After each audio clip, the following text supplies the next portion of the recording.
தமிழ்நாட்டு சின்னங்களை தெரிந்து கொள்வோமா? தெரிந்து கொள்வோம்.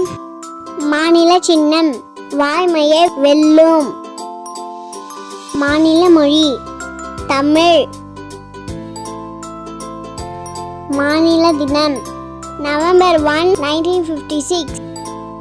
மாநில விலங்கு நீலகிரி வரையாடு.